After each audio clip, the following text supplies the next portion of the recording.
আন্তর্জাতিক আইন বলে তো একটা কথা আছে। আপনার সাথে যদি আপনার প্রতিবেশী রাষ্ট্রের চুক্তি নাও থাকে, তারপরেও আন্তর্জাতিক আইনের কিছু নীতি আছে, যেমন কারো ক্ষতি করতে পারবেন না আপনি, যেমন আপনি সহযোগিতা করবেন, এগুলোকে বলে no harm principle, international cooperation principle. আর ভারতের সাথে আমাদের তো কিছু নদী নিয়ে চুক্তি আছে।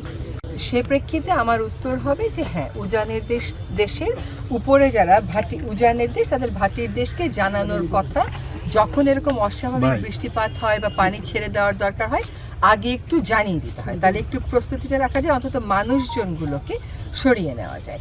তো সেটা এবার প্রতিপালিত হয়নি, এটা একটা বিষয়। আর দ্বিতীয় বিষয় হচ্ছে এবারের থেকে শিক্ষা নিয়ে যত অভিন্ন নদী আছে সেগুলো সবকটার ব্যাপারেই যেন এরকম পানি ছেড়ে দেওয়ার আগে আগাম সতর্কতা বাংলাদেশকে দেওয়া হয়, সেজন্য ভারতের কাছে এবং উজানের দেশের কাছে আমাদের বার্তা পৌঁছানো হবে।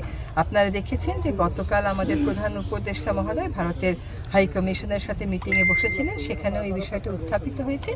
আমরাও সিদ্ধান্ত নিয়েছি যে আমাদের পররাষ্ট্র মন্ত্রণালয়ের মাধ্যমে এই রকম অবস্থা ভবিষ্যতে যাতে আর না হয়, বাংলাদেশের মানুষের যেন অভিন্ন নদীকেন্দ্রিক এইরকম মনুষ্য সৃষ্ট সমস্যা নয়। প্রাকৃতিক যেটা সেটা তার কারোর হাত নেই, কিন্তু আমরা যদি একটু আগে থেকে জানতে পারতাম তাহলে আমাদের প্রস্তুতিটা একটু রাখতে পারতাম। তো সেটা মানুষের কারণে, না জানানোর কারণে যাতে আমাদের কোনো এরকম বড় সমস্যা না হয়, সে ব্যাপারে ভারতকে আমরা আমাদের প্রস্তাবনাগুলো জানাবো।